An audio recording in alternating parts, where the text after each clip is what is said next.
Antes de começar, eu queria dizer, eu acho que eu me empolguei um pouco e o vídeo ficou meio longo, então eu resolvi cortar esse vídeo em duas partes, que é pra não ficar muito cansativo e tal. Aí essa aqui é a primeira parte, tá? Eu vou postar a segunda em algum momento aí essa semana, não sei quando, mas vai acontecer. E outra coisa que eu queria falar também, aproveitando que eu tô aqui, é que se você tá assistindo esse vídeo através do YouTube, me segue lá no Instagram. Eu também posto esses vídeos no IGTV. Aí, se de repente você quiser assistir também, você me dá 2 views. Não custa nada você assistir aqui, você assistir lá. Me segue lá. Qualquer coisa, estamos aí. Hoje eu vim falar de um dos meus assuntos favoritos, que é cinema, aliado com outros meus assuntos favoritos também, que é feminismo. Eu ia publicar esse vídeo no dia 8 de março, mas faltou serotonina. Então eu tô publicando hoje, seja lá que dia for hoje. Eu poderia fingir que isso foi proposital, que na verdade eu deixei passar uma semana depois do dia 8 de março, como protesto para as pessoas que só lembram de problemas de gênero em datas comemorativas. É legal você saber, inclusive, a origem do dia 8 de março. Não necessariamente é por conta daquele incêndio na fábrica lá em Nova York. Muita gente atribui. Esse episódio aconteceu realmente, mas o dia 8 de março não necessariamente tem a ver com essa data. O que a gente sabe é que tem a ver com manifestações e lutas feministas do final do século XIX e começo do século XX por direitos trabalhistas. Eram manifestações que aconteceram na Europa, mais ou menos na mesma época, em vários países, e que levaram a instituir o 8 de março como Dia Internacional da Mulher. Mas não é um consenso histórico em relação assim, a um evento específico que tenha motivado isso. E eu vou deixar uns links aqui embaixo para vocês verem um pouco mais sobre essa história, porque eu acho legal a gente saber sobre a origem desses dias, para que não haja o esvaziamento que acaba acontecendo todo ano, invariavelmente, onde de repente o 8 de março é para fazer promoção de maquiagem e esmalte, as pessoas dão rosas para as mulheres e dão parabéns, e é muito estranho receber parabéns num dia como esse. Se você é mulher, recebe parabéns e rosas ou chocolate no dia da mulher e fica feliz, legal que você fique feliz. O problema não é você, mas é interessante também entender o contexto das coisas. Bom, como eu já disse, hoje eu vou falar aqui sobre cinema. Eu queria contar um pouquinho pra vocês sobre 5 diretoras que eu selecionei aqui, um filme de cada uma delas, pra convencer você a assistir. Se você assistir pelo menos um desses filmes que eu tô indicando, eu já vou ficar muito feliz. Por que eu quero te convencer? Eu não tô ganhando nada com isso. Eu acho que são obras que ou acabam sendo esquecidas ou nunca chegam ao grande público. Essas mulheres todas que fizeram esses filmes estavam tirando leite de pedra, sabe? E até mais pra frente, depois de um certo reconhecimento, ainda falta muito incentivo para mulheres no campo do audiovisual, assim como em tantos outros campos. A gente se lembra de vários nomes de diretores homens, assim, que são conhecidos mundialmente, e mulheres contemporâneas que criaram movimentos ali também acabam sendo esquecidas ou ignoradas. Além de serem mulheres, muitas delas também experimentaram coisas fora do padrão, né? Experimentaram com novas linguagens, com novos pensamentos em relação ao cinema, que aí para cada uma das respectivas épocas era talvez demais, assuntos delicados para serem tratados, mas que mesmo assim elas foram lá e meteram as caras. Eu vou tentar falar aqui um pouquinho de cada filme, sem dar muito spoiler, porque eu realmente quero que você assista. Eu quero começar com um nome aqui que é o mais conhecido, eu acho, dessa lista, que é a Agnes Varda. É uma diretora da Bélgica, radicada na França, e ela tem uma filmografia muito extensa. Ela é precursora de um movimento muito importante que foi a Nouvelle Vague. Muito importante para o cinema europeu. A gente sabe que é tudo muito eurocêntrico, ou eu tentei pelo menos fugir de Hollywood, até porque Hollywood tá cagando para as mulheres. Então, onde é que eu tava? Ah, eu tava na França. Eu não tô na França, eu tô em São Paulo mesmo. Quando você fala de Nouvelle Vague, normalmente vem à cabeça quem? Talvez não venha ninguém à sua cabeça, porque talvez você não conheça o que é Nouvelle Vague. Tá tudo bem, eu vou te explicar o que é. É basicamente o cinema novo francês ali da década de 60, que tem como nomes mais conhecidos o Truffaut e o Godard. E apesar deles serem criadores, muitos estudiosos de cinema consideram a Agnes Varda a precursora da Nouvelle Vague. Quando a Agnes tinha somente 25 aninhos, ali em 1955, ela dirigiu um filme que chamava La Pointe Courte. Peraí, deixa eu pedir ajuda pra moça do Google.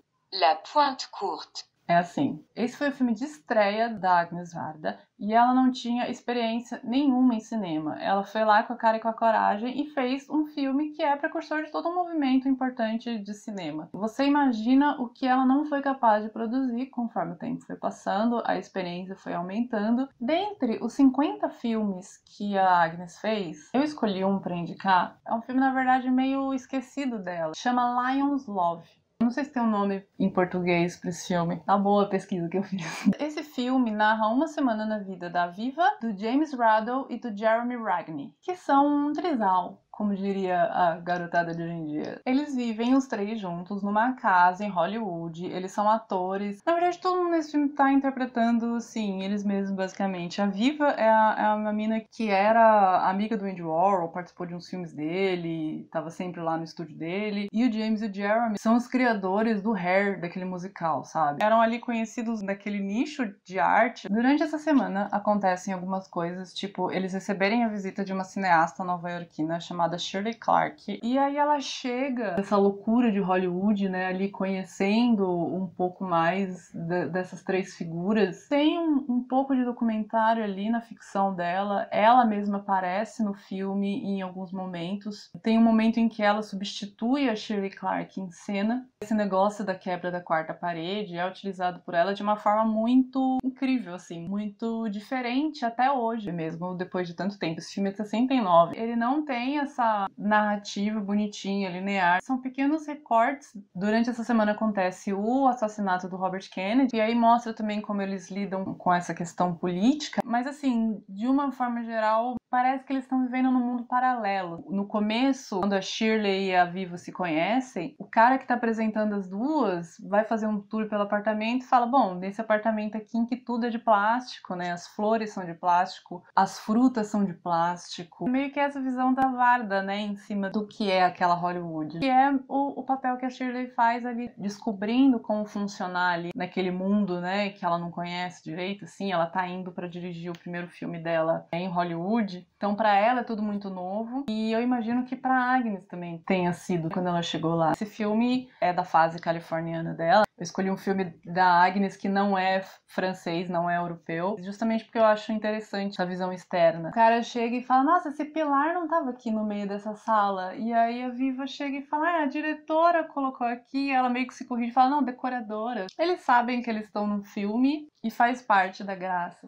Em um momento do filme, a Agnes pergunta se a arte deveria imitar, exagerar ou deformar a realidade, em momentos que tudo parece tão extrapolado, mas meio que a realidade de Hollywood é aquela loucura, né? Eu vou deixar aqui embaixo um link de uma entrevista que ela deu junto com a Susan Sontag no 7º Festival de Cinema de Nova York. O apresentador começa dizendo que ambas dirigiram filmes que flertam com o grotesco, e aí a Agnes olha e fala: qual foi, brother? Vou deixar essa entrevista, tem legenda em português, e eu preciso deixar aqui o alerta de gatinho, de macho palestrinha, porque, pelo amor de Deus, dá uma raiva do cara entrevistando elas. Enfim. A Agnes foi a primeira mulher diretora, se eu não me engano, a única a receber uma palma de ouro honorária em Cannes, em 2015. E ela também foi a primeira mulher diretora a receber um Oscar honorário pelo conjunto da obra, em 2017. Eu vou deixar também o link do discurso que ela fez quando ela recebeu o Oscar. Infelizmente, no vídeo, eles cortam a parte em que ela dança com a Angelina Jolie. Não tem legenda. Eu vou colocar um monte de link aqui embaixo que não vai ter legenda, porque para certos assuntos é difícil achar material em português. Eu peço desculpa de antemão, porque eu sei que é uma sacanagem, ninguém é obrigado a saber ler inglês, mas são assuntos que eu consegui achar. A próxima diretora que eu escolhi para falar a respeito é a Marjane Satrapi. Eu não sei se assim pronuncia o nome dela. Inclusive, eu não sei se assim pronuncia metade das coisas que eu tô falando aqui, tá? Se eu estiver errando muitas pronúncias aqui, vocês por favor me corrijam. Ou não também. Não precisa perder seu tempo. A Marjane é a autora de Persepolis, uma história em quadrinhos autobiográfica, que foi lançada originalmente na França entre os anos ali de 2000 e 2003, né, em 4 volumes, e ela adaptou para o cinema com o Vincent Parronot em 2007, numa adaptação muito incrível, animada ali nos moldes tradicionais, desenho na mão. A maior parte dele é em preto e branco, né, aquelas ilustrações super características da Marjane. Eu assisti várias vezes esse filme, todas as vezes que eu assisto eu termino com vontade de desenhar, assim, ela me inspira. Eu não vou falar muito sobre a biografia da Marjane, porque esse filme é a biografia dela. Ela narra no filme desde a infância dela, ali com seus 10 anos, vivendo no final da década de 70, em Teherã, no Irã, junto com a família dela, que era uma família extremamente politizada. O tio dela tinha sido preso por ser comunista. Os pais dela estavam diretamente envolvidos nos protestos para a derrubada do Shah, que era a monarquia que até então reinava ali no Irã. Ela narra ali desde 79, que foi quando aconteceu a queda do Shah, e teve como consequência a instauração do regime xiita. Mostra ali os primeiros anos da guerra Irã-Iraque. Então, assim, tem um pano de fundo político, mas no fim das contas é uma história sobre o desenvolvimento dela, né? Ela teve uma infância tranquila numa família assim rica, né? Eles tinham condições.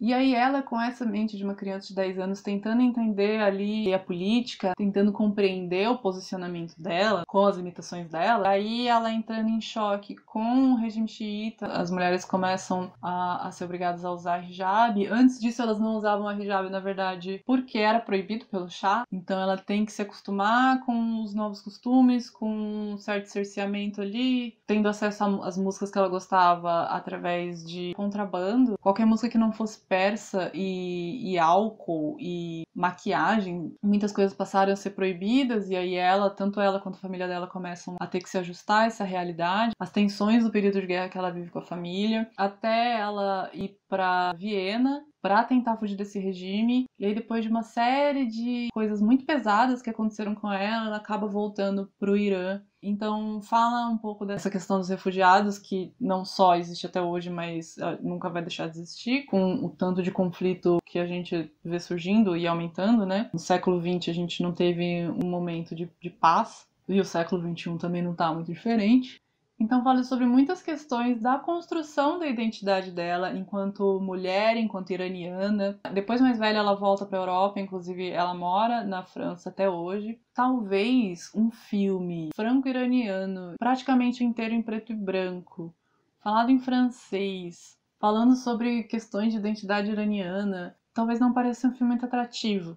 Mas o Persepolis tem um ritmo ali que eu acho que pode ser uma experiência muito legal pra todo mundo. Mesmo pra quem não curte esses filmes mais tênis verde aí. Não sei se alguém ainda conhece a referência do tênis verde, mas beleza.